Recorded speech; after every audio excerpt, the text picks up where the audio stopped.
In 2012, the neighbor from across the street assaulted my son by purposely blowing leaves and dirt into his eyes. I was outside when it happened. He was seen by a doctor who diagnosed abrasions of the eyes from foreign objects. When the incident happened, I told him not to rub his eyes. I was an old combat medic in Vietnam and a nurse for the Army later on, so I know when to tell someone not to rub their eyes. Even with the doctor's report and videos, the political prostitute assistant prosecutor Betsy Eight Deeds told my attorney to his face that she would not prosecute because my son did not reach up and rub his eyes. We have the assault on video. As I mentioned before, we have many videos, documents, and pictures to show what has happened with our family. Now I will tell you about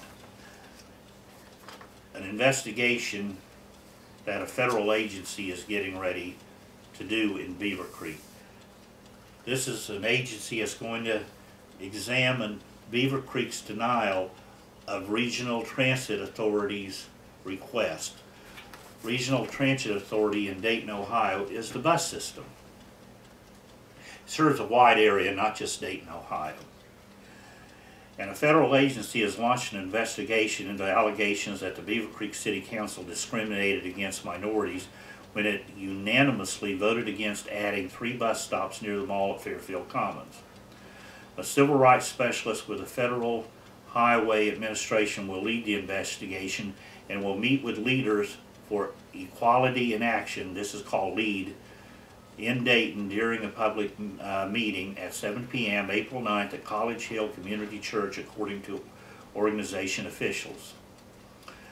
I hope that some mediation or solution could be made to ask the question that in 2012, are we separating people by race, color, or social economic status, said Ronnie Moreland, president of LEAD.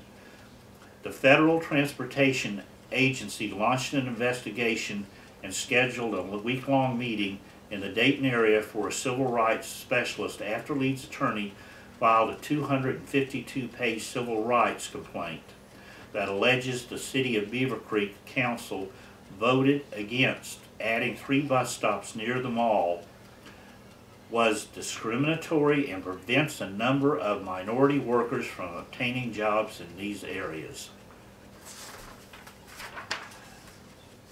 LEAD considers Beavercreek's denial the result of discrimination because 73% of RTA riders are minorities, with African Americans making up 64% of total ridership. Moreland said in a written news release, the denial of bus access to jobs and education and health care disproportionately affects minorities, particularly African Americans, creating an issue of discrimination and injustice. LEAD is made up of church organizations that work together to fight injustice. Well, I'm a citizen of Beavercreek, and this went on for years. This is nothing new. Beavercreek is a ultra-conservative city. The county is very ultra-conservative too.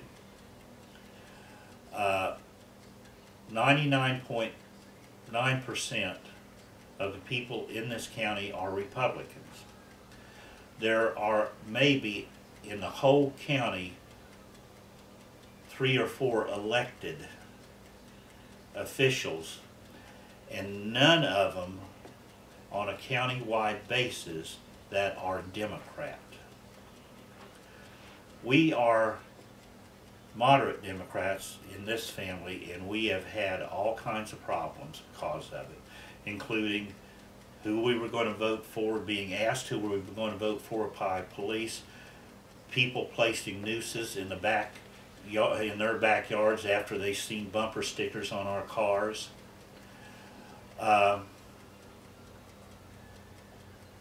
Beavercreek has put so many restrictions on the Regional Transit Authority on these bus stops. They want them to provide certain things for these bus stops that not anywhere in the United States can you find it. You can find it overseas, and Beavercreek said something about that, but we're talking about America, folks, not overseas. Beavercreek does not want minorities coming up to the mall who do not have vehicles, and usually these are people of certain means that cannot afford vehicles, or they're minorities. And this is the whole purpose of what the City Council is doing, is to try and keep those people out of Beavercreeks and out of the health care also, which is a new hospital here in Beavercreek, right by the mall.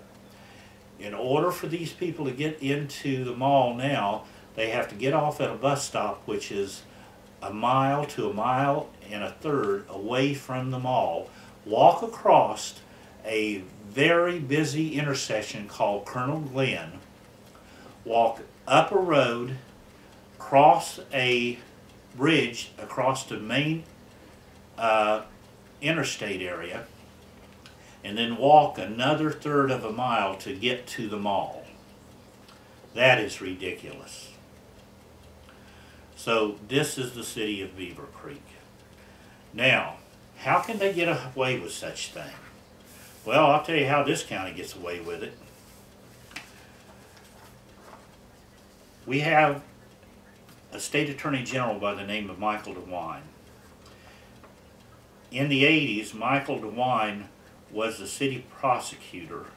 I'm sorry, he was not the city prosecutor. He was the Greene County prosecutor. He then got into politics and went to state.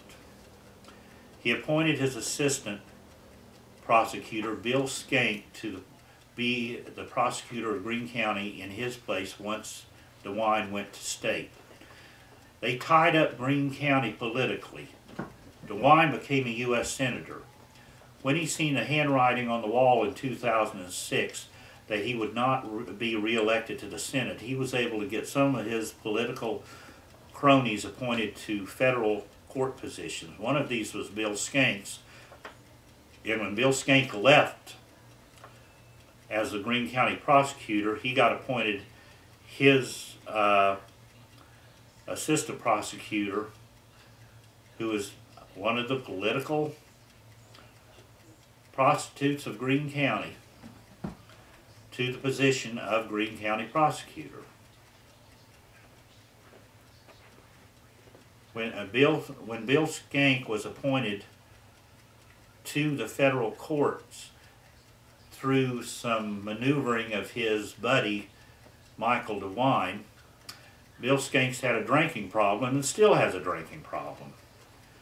When DeWine became the state attorney general in 2010, to everyone's surprise that he would even win, he invited his buddy Skank to become part of the Ohio Attorney General's office. You have probably read or seen